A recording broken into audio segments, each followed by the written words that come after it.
breathed in the air of New York too much. Come to Richmond, Virginia to get real atmosphere. Oh, God. Oh, man, I'll tell you. Of course, we have to begin here by laying it on you right away that in answer to several letters, we are, in fact, going to do the Legend of the Red Ryder BB gun Christmas Eve. All right? You're going to listen? Absolutely. You can't miss that. That's a classic. Certainly is. You know, speaking of classics, we're all part of it. I wanted to take this night. This is the beginning of the week and all. I wanted to salute one of the truly great characters out of literature. Now, I can't say he's actually fiction because I've worked for him, and that's Scrooge, Ebenezer. Really, he's a great character, and I, for those of you who all know his work and you remember his famous line, don't you? What was his famous line? What's he known for? That's right, bah humbug. Now, how many of you know what he was referring to when he used that phrase, humbug? What does the word humbug mean? What is its derivation? Why did he use the term humbug? What is a humbug?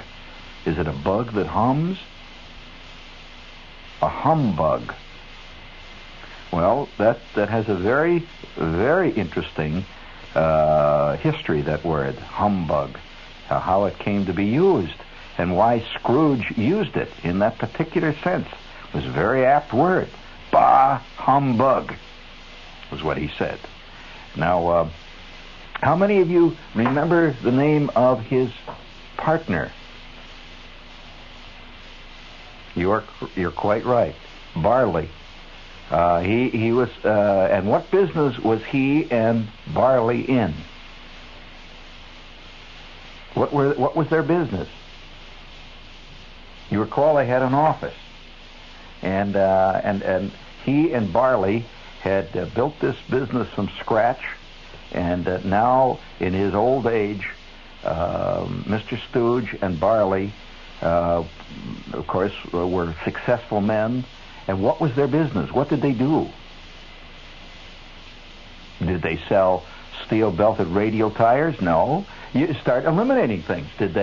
Were they in the insurance business? No, they were not.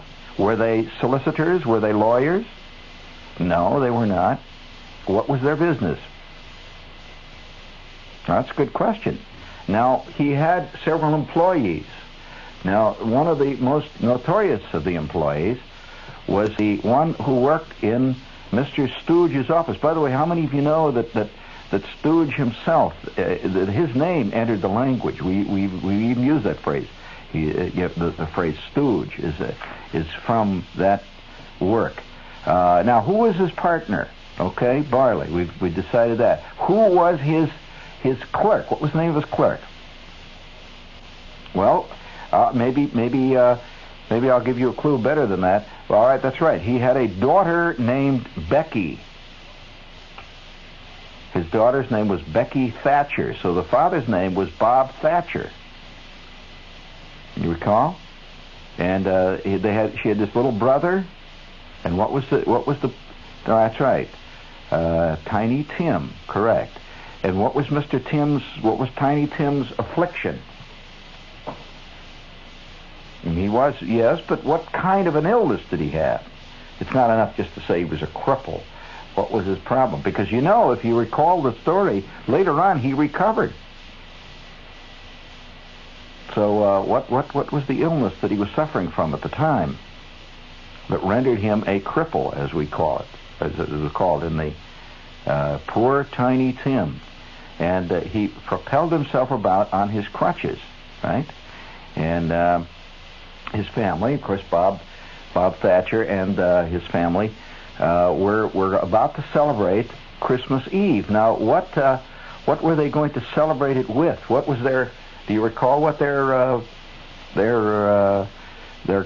Christmas celebration was to be before Mr. Stooge stepped in and changed all that? What was it? Now, why?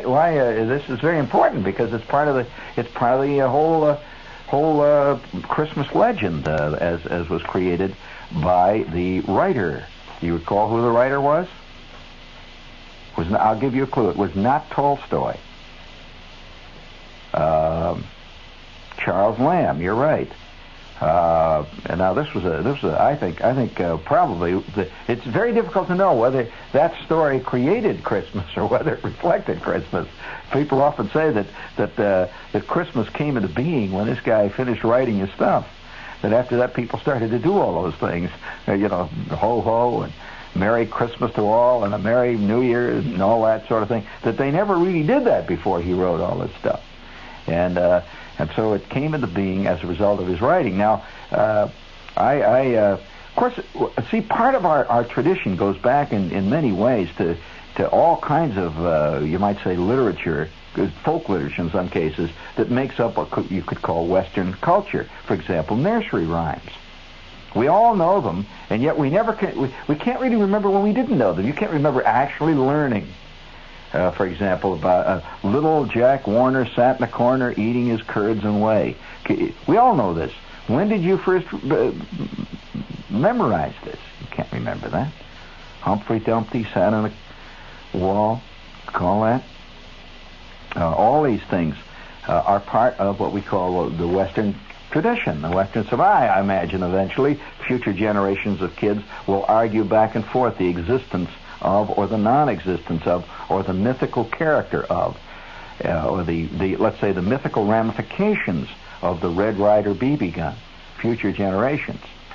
That's the way it works, I'm sure that the writer who, when he finished knocking off the story of Ebenezer and his partner Barley, had no idea that it would eventually become a great classic tradition that hundreds of years from now people would still be talking about that. He sat at his roll-top desk. He had a roll-top desk, right? And there was a big argument about raising the heat or not raising the heat in the office at one point. Do you remember poor old Bob came in and he stoked up the fire, and Ebenezer came in and roared angrily. Now, what was Ebenezer's sister's name? She played a role in the story. You don't recall that? You recall her being there, though. Remember when the voice said, "I am the spirit of Christmas past," and the next thing you know, poor old Ebenezer is transported back into the past, and there he is. He's a little kid, you remember, and he's at school, and you can see how he turned into being such an irascible, rotten person right from the beginning. There, he was having troubles right in the very beginning. I am the story of Christmas. Well, we're all turned into those things from what we are by little subtle things that happen to us from time to time. Now, for those of you that are involved in Christmas, give me a little jingle bells there to set the mood, please. Yes, please. Jingle bell, jingle bell. That's good. Jingle all the way. Oh, what fun it is to ride in a one-horse open sleigh. Now, there's an argument whether that's a shay or a sleigh. Which do you sing? You say sleigh, one-horse open sleigh. Well, I've heard it pronounced both ways. So they say sleigh. Of course, they're New York singers. They do not know there is such a thing as a shay, a one-horse open shay. They probably don't know that. Jingle bells, jingle all the way. Now that's very symbolic, Jingle Bells is to us, and in the true sense of the word, symbolic. Not many people who are within the sound of my voice ever rode in a sleigh drawn by a horse. Did you ever, Mark? How about you? I never did either. So it's a symbolic thing we're singing there. Oh, can you imagine riding in a one-horse open sleigh, if you prefer, to your grandmother's house on Utopia Parkway? You would cause a little talk, especially going through the Midtown Tunnel. I don't know whether or not a sleigh could make it all the way through there. But this is symbolic. Jingle bells, jingle all the way. Oh, what fun it is to ride the one-horse open sleigh. Jingle bells, jingle all the way. You know the rest of the words. Of course, I must say that in high school we had a whole different set of words that did not necessarily say what the song originally said. And since there are kids up and around at this hour, we better not sing them.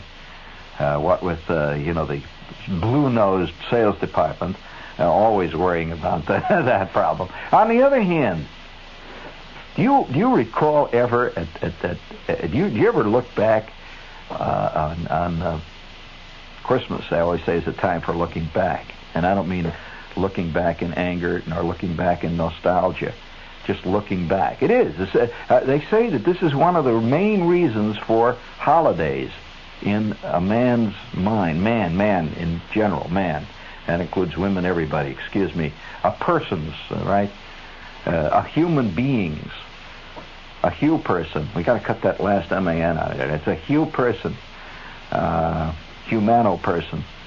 So when you look back, why do you have holidays? Well, they say that one of the reasons is because holidays, in a sense, give us a very definite feeling of, I suppose you might say, the fluidity of life. In your daily life, you don't get this. It's just one day into the next. And then all of a sudden, the holiday arrives, and you are very aware of the passage of time. You say such things as, do you remember last Christmas? You don't say, do you remember Wednesday, October 15th? That's hardly ever unless you're in trouble, and there's a district attorney asking you that. The holidays are like buoys. B-O-U-Y, buoys that float in a channel. If you can imagine your life as a channel, existence is a channel, not your life specifically, but it's a channel. Of water. The water is an invisible channel, and this water is rushing along, and it is marked off by buoys, these little floats that are there, and all of us go past the buoy at the same time, so we can refer to.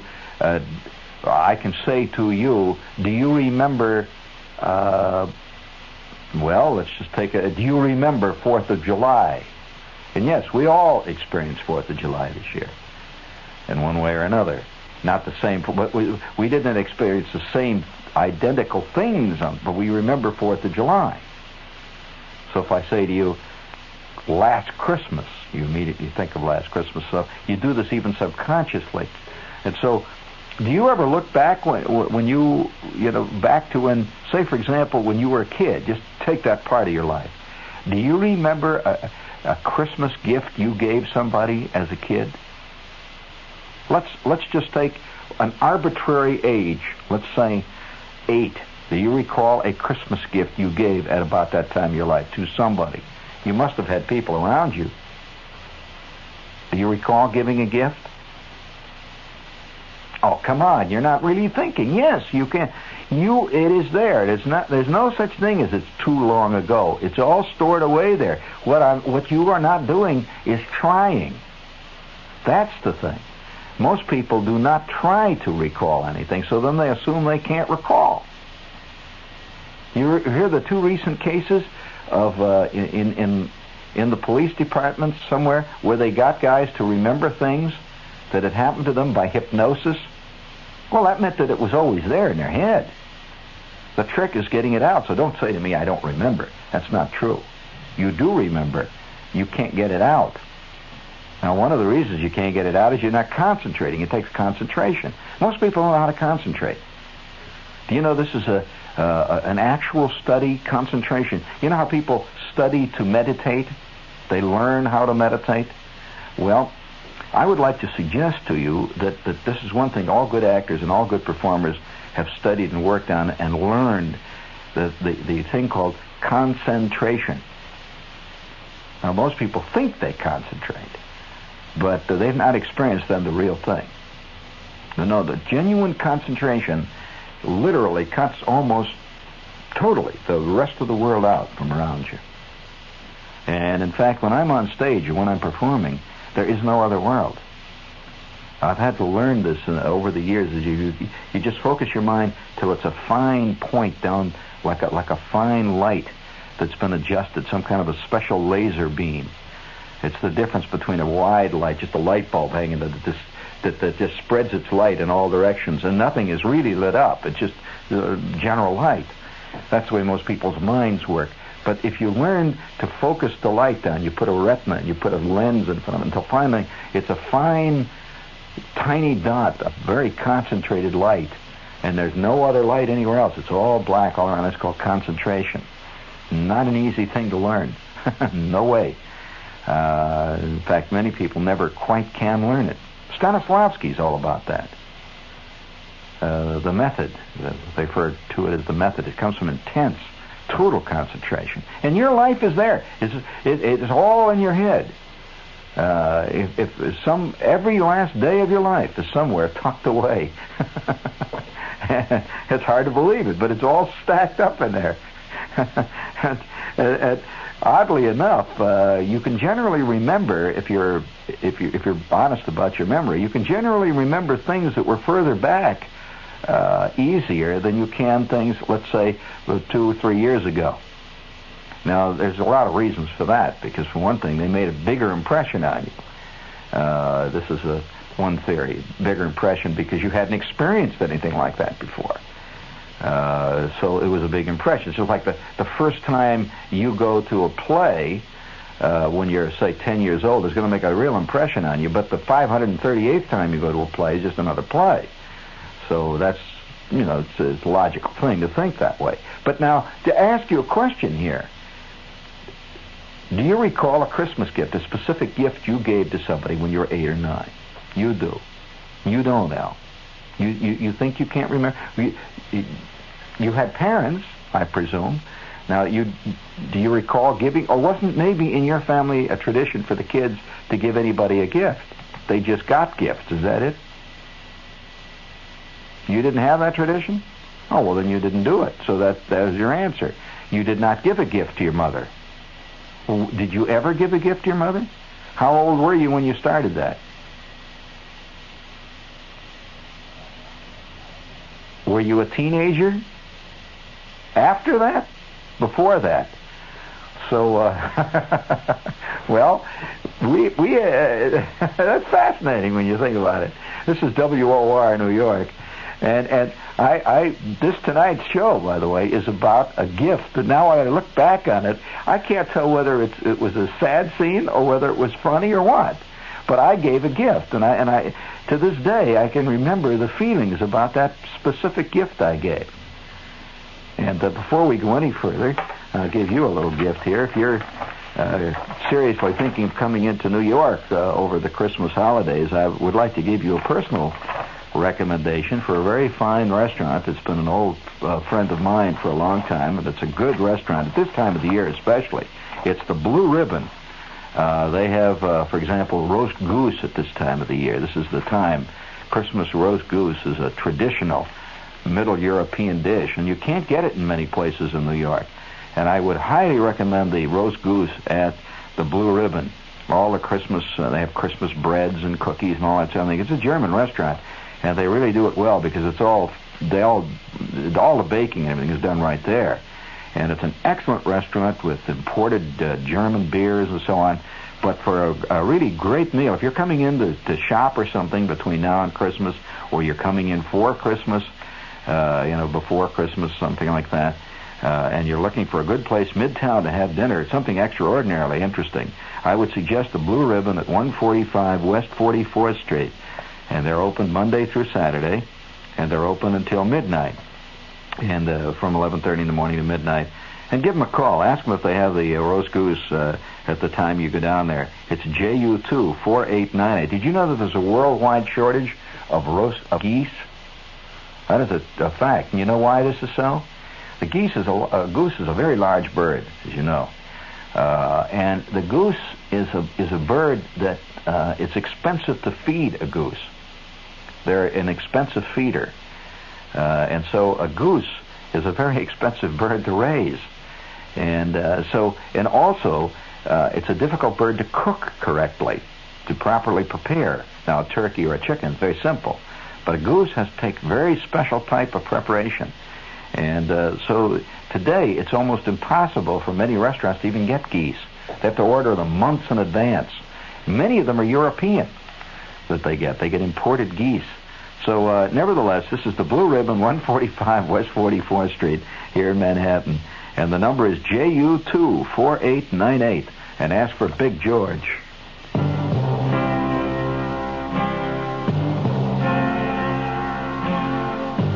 Someday you'll own. Someday you'll own. Sooner or later you'll own Generals. Okay, General Tire. And if you're riding around on thin rubber and you need yourself a new set of wheels, I would like to suggest you go down to your General Tire dealer, because they have these elegant steel-belted, beautiful glass belt gripper tires. And they're having a big sale, too. And don't forget their slogan, you go in snow or we pay the tow. And that's a guaranteed tow, guaranteed traction. It's what you get from good old GT, General Tires. Check your yeller pages, and as you do it, sing. Schlesinger's, one of America's great stores for men and boys in West New York, New Jersey, invites you to choose from selected groups of over 10,000 famous name suits and overcoats and sport coats and all the rest of that great stuff. At ordinary, unbelievable savings, extraordinary savings. You'll find every garment from Schlesinger's current selections of 3Gs, Louis Roth, Hickey Freeman, Hamilton Park, Herb Hart Schaffner and Marx, and a host of other top names. Anyway, that's Schlesinger's out in New Jersey, and there are all kinds of sales going on out there and a lot of savings. Schlesinger's, Bergen Line Avenue at 58th Street in West New York, New Jersey, one of America's great stores for men and boys since 1899. My name is Ebenezer Scrooge. Have you got a candy for me? Our name is Schrafft's, and have we got a candy for you? So roll your eyes and pat your tummy, lick your lips 'cause yum, yum, yummy. Have we got a candy for you? A chocolate cream and a cherry dream, a jelly slice and a drop with spice, a crispy nut and a coconut, a caramel and a nonpareil. Have we got a candy for you? Whether you like your candy sweet or sour, hard or soft, crispy or creamy, Schrafft's has it all wrapped up for Christmas. From a little bag of Schrafft's Starlights to a gold chest of Schrafft's chocolates. Well, pat my tummy. Have got a candy for you from Schrafft's. Yeah, hey, there's a mispronunciation on that, although that's I imagine an artistic mispronunciation. That is not a nonpareil. Did you hear that, Sonny? She says we've got all the candy. It's a nonpareil. That's a... You know what kind of candy a nonpareil is? Sure, no. Although I suppose some people could call it a nonpareil. It doesn't matter. 6 of 1, half a dozen, as they always say on the Groucho Marx show. However, on the subject though of the gift, I'll tell you, I remember kids read ads, and they're very impressed by ads. I think kids are more impressed by ads than grown-ups. As a matter of fact, I think we all are ultimately, whether we like to believe it or not. And it's all a matter of how it's sold. And so you see this very elegant ad, and it just assures you that you're an extraordinary human being. And if you are an extraordinary human being, of course you'll own rolls. And all these, this is, we're all subject, especially to a specific type of flattery. And it's very difficult to know at one point in your life when you're making a real decision, or whether you've been convinced that that's the decision that you should make. This is called fashion. Fashion is a subtle thing. Who knows why? A lot of people who have long hair don't like it because it itches. And I know people who say that, but they have it. On the other hand, so we're herd animals. And so as a kid, I remember we used to get this magazine all the time. My mother's a great magazine reader. And it was Woman's Home Companion. You remember that magazine? Woman's Home Companion. Is it still around? I don't know. Woman's Home Companion. And my mother got the Woman's Home Companion. She got the Saturday Evening Post. And she was always reading the Saturday Evening Post, Woman's Home Companion. She also got Cosmopolitan and Red Book. She was always, that was the one, Red Book. And we were always getting Red Book. She really liked Red Book. And so, when you're a kid, you look at these things once in a while. And I remember looking at, it was either Red Book or Cosmopolitan, and there was an ad, I can still recall, it was a quarter-page ad that ran down the side of one page. And it was before Christmas. And it says, give him, it was a little dotted line, and it shows this real father-looking guy. He had slippers and a whole bit, and he's sitting in this leather chair. I don't know any father who does all those things, but this is the legendary father sits in a leather chair and has slippers all the time in front of a roaring fire. We had no fireplace. We did not have a leather chair, and I don't recall my old man ever wearing slippers. He certainly never wore checkered shirts, the woodsman-type shirt, but they always showed the father in a woodsman-type checkered shirt, and he's a classic character, the father. He has a crinkly look around the eyes, and it says, give him, in a little dotted line. It shows this guy sitting there looking very contented, and underneath it says, give him a friend for Christmas this year, a friend. And it says, and the friend of the man around the house that he will really appreciate is a new pipe. and there it was. See, and somehow that was very romantic to me. See, I'm reading this ad, and I see this guy sitting there, and he's got this pipe. Well, something clicked in my head. I was a kid, see, so I said, yeah, that's a great gift. I think I'm going to give, got to give the old man a pipe. Now, there was a tradition in our family that you didn't tell anybody else in the family what you were going to give to somebody. So I didn't immediately go to my mother and say, hey, I'm going to give the old man a football, or I'm going to give the old man a new skyrocket for Christmas, anything like that. It was supposed to be a surprise. I'm going to get him a pipe. Now, I had no idea what pipes cost or anything like that. I just knew that a pipe is a great thing for a man, a father to have. Not a man, a father. You think of him in terms of he's a father. So, however, it was not against the rules or against the tradition to mention what you're going to get to other kids. So I'm hanging around out in the back there, and I was thinking about this for a couple of days, about this pipe. And there was a picture of this guy. He had a pipe. Now, the specific pipe that he had was a classic cut pipe, and it had a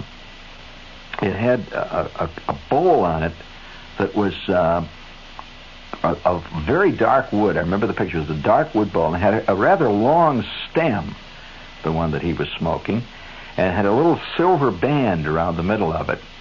And it looked to me from the picture that the stem of the bowl, the stem of the pipe, the mouthpiece of the pipe, was of some light material. It looked like it was white, like it was kind of I don't know what it was supposed to be. I suppose it was meerschaum or something. I don't know. But this pipe, it was advertised in Red Book, so obviously it was not an El Cheapo.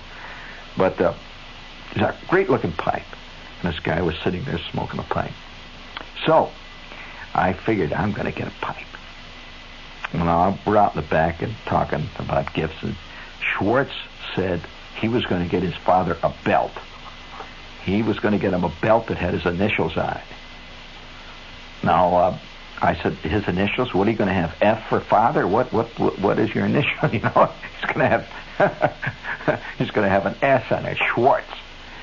I said, well, what kind of a belt? Now all kids think in terms of a belt with an initial on it. There's a time when everything had to have an initial.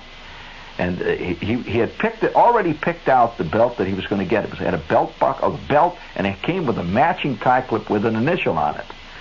And, it was probably a fantastically rotten-looking belt buckle, but he was going to get that anyway because it had an initial, and he liked it because it was chrome and it was shiny.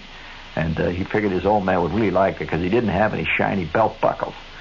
Well, if you knew Schwartz's old man, you would know that Schwartz's old man wore suits that were made of black sandpaper all of his life. He was totally, you could see he was totally not the chromium belt buckle type, especially with initials on it, but Schwartz was going to get him one. So we're back there talking about what we're going to get, and Flick decided what he was going to get his old man. He was going to get him a pair of mittens, and he was going to get a special kind of leather mittens. He figured that those would really be great because his father went out in the back a lot and worked on the car.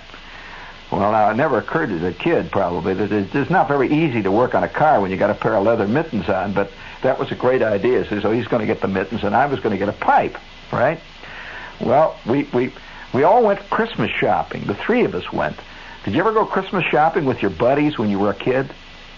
Yeah, we were all down. We went downtown. We took the bus. We went right into town. And all these big departments. Now, don't think for a minute this was a little town. No way. These are big department stores. There was Sears Roebuck store, their giant department store. There was a great big store called Goldblatt's. There was another store called the Fair store. These are big department stores. So we're riding into town. We get off. We walk down this. We walk right down the main stem there, right from all the department stores, figuring out where we're going to get this belt buckle. Well, Schwartz knew where he was going to get the belt buckle right away. He had seen it. He knew where the belt buckle was. So we took care of him first. We went down to Goldblatt's, down in the basement there, and Schwartz. First of all, the guy says, well, what size do you want? Well, it never occurred to Schwartz that there were sizes of belts. So, when you're a kid, you don't think in terms of what size belt. You're a kid-size belt, that's all. There's a... so there was a lot of palavering back and forth between Schwartz and this guy behind the counter, and they finally decided to get him this belt. And Schwartz, of course, like all kids, thought his father was about 15 sizes bigger than he was. So Schwartz says he's really big, oh, wow. And so, anyway, we must have bought maybe a 56 size belt. Schwartz, actually, the old man was about 5'3", weighed about 102 pounds. Probably lucky if he wore a 29 belt, after a Thanksgiving dinner. But we had a belt that would have stretched halfway across the street. So Schwartz, he's very proud of the belt. So out we go with the belt. Well, now, Flick got the mittens in the hunting department of Sears Roebuck. And it's always a big deal because each one of these gifts absolutely destroyed us for our life savings. Now, I had been saving my life savings for years, and I had, my life savings totaled roughly $1.10. And that included I was going to get a rubber dagger for my kid brother or a tank or something, and I had already picked out what I was going to get for my mother, which incidentally was an atomizer for perfume. She still has it, and it's even at this date, it's such an obscene, rotten-looking atomizer, which I thought was great looking. It was artificial pearl, and she still has it. She never shows it anymore. It's carefully concealed, but she keeps it for sentimental reasons, certainly not for atomizing reasons. So, anyway, I wanted to get this pipe. See, I had all in my mind separated on how much it was going to be. Now, I was figuring this was going to be the big Christmas for my father, a big one. I was going to get him a big, so the bulk of my dough was going to go on him. I figured that I could go at least 75 cents. At least. I could go to 85 if I was really going to push it, really going to push hard. So we went to this big tobacco store there. There was a big cigar store. They have millions of pipes in the window. See, so I go into the store with Schwartz and Flick. I go up to the counter, and I still remember the guy says, you have a very good idea. You're thinking of a pipe for your father. So I said, yes. So he said, well, what sort of a man is he? I said, well, he's father. He's a father. He's a father. He's big. He's bigger than you. And he was, as a matter of fact. He said, oh, well, all right. He says, now, you have to decide what kind of pipe goes with the kind of man. Is he tall and thin? Is he wide? So, well, he's kind of thin. He's tall, sort of.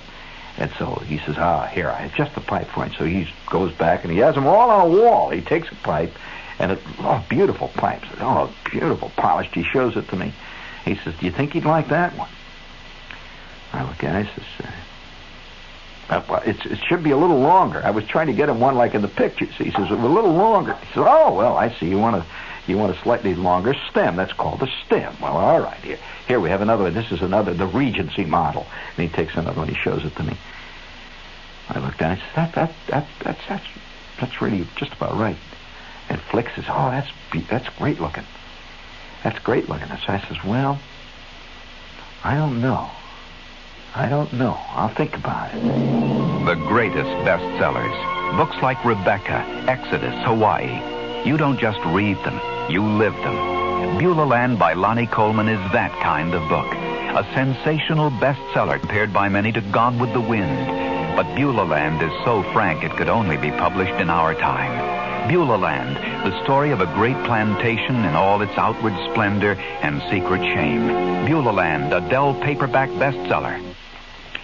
Oh, yes, Beulah Land. That sounds exciting. And here's another Dell book, The Onion Field, by Joseph Wambaugh. Real-life suspense bestseller, now available through Dell's. And by the way, so is Wanda Hickey's Night of Golden Memories. Yeah, anywhere they sell Dell books, you ask for it. Pick it up. I'll just throw that in there. But you know, while I don't want to even remember it now that I think back on it. I don't know, should I tell you the rest of this story? Well, how much time do we have? How much? 4 minutes. Well, you can hit us with a couple of those, and then, I've got time. The story comes to a quick but tragic end. If you're heading for La Paz or Rio, this message about Americana Hotel's flagship Rochester may have to wait. But if it's Niagara Falls you're heading for, or Canada, or New York's wine country, or the Finger Lakes, this message about flagship Rochester is for you. First thing you'll notice as you drive up is that we're right in the middle of all the good things in Rochester. Near the Kodak facilities, the photography museum, the harness racing. Next thing you'll notice is all the fun in our pool, and how nice the place looks, and how pleasant our restaurants are. We can arrange a 3-day, 2-night playaway plan for just $29 per person, double occupancy. If you're heading west for the gold rush, good luck. But if you're in our neighborhood, stay with us at the flagship Rochester.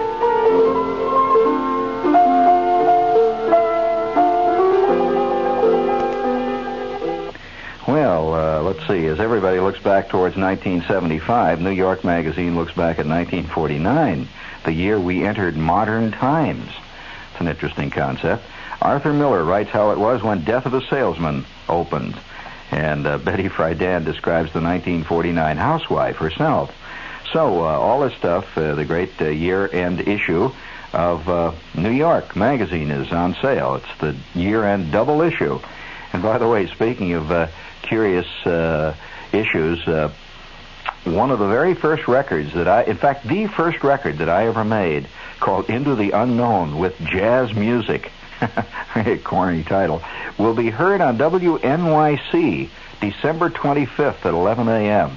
So if you're around at 11 a.m., that's Christmas Day, listen to WNYC at 11 o'clock in the morning. That's both AM and FM. WNYC AM, Wednesday, December 25th at 11. Gramercy Park Close of 61 West 23rd Street says, everybody but everybody must have seen the article in the newspaper about saving money on men's clothing. Gramercy Park hasn't seen so many people coming to buy clothes in its 78 years of manufacturing. It took a major newspaper article to explain how Gramercy Park sells fine quality clothing to men who won't pay high prices. If you want good-looking clothes without paying high prices, do this. Go to the 6th floor of the factory building at 61 West 23rd Street. Try on all the new styles, the suits, the cashmere overcoats, the imported tweed sport coats, the slacks. Far, far better clothing than you thought you could get for this type of money. There's no obligation, and credit cards are okay. The address is Gramercy Park Close, 61 West 23rd Street, 61 West 23rd Street, New York. And this guy looked at me and he said, how much do you have to spend? And I said, well, how much is this pipe? He says, well, this is $17.50. $17.50? I couldn't conceive of a pipe costing $17.50. I mean, in fact, I couldn't conceive of $17.50. $17.50? Yes. He says, "It's a very nice pipe, though. I'm sure your father'd really like it." I said, "Do you have any other ones that aren't as expensive?" He says, "Well, yes, of course." And he reaches back, he shows all. He says, "This one is only $12. Only $12. I said, "That's a very nice pipe." He said, "Well, how much can you spend?" And I said, now I'm panicky. I realized this, and here was Schwartz, here was Flick. And I said, "Well, I could spend $1. He said, "Well, why didn't you say so?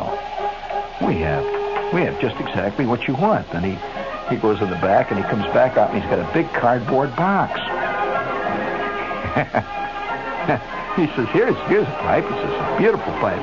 And this pipe is only 99 cents. They're on sale now." And by that time, I'm so totally demoralized that I am not about to say it's got a too short stem. I want one with a, I says, that's okay. That's nice. He says, "Very good. Shall I wrap it for you?" And I said, yeah. And so he wrapped it in Christmas paper. And I took my 99-cent pen back out into the street, and Schwartz and Flick says, "Boy," I said, "I never knew that pipes cost that much." He said, "Well, it's Christmas. I'll give something really good to my father." And I can recall that Christmas morning when the old man opened up the pipe. I figured this is the biggest thing he's ever got, since the time he bowled 300. And, he really played it that way. He says, "Oh, just what I've always wanted, a pipe. Oh, wow." It had never occurred to me to ask myself whether or not my father smoked a pipe, or whether he even... Somehow, a father should have a pipe. At least that's what the ad said. He says, "Isn't that nice?" "Why, that's really nice. That's really nice. That's a really nice pipe." I say, "Here, here's the way you put it. You put it in your mouth like this." He says, "Oh, yes. Oh, that's very interesting. It's got a mouthpiece. Look at you. It's got a thing very nice." And he used to take it out once in a while and pretend to smoke it. I never once saw him light it up. Oh, this is WOR New York. Stay tuned for In Conversation.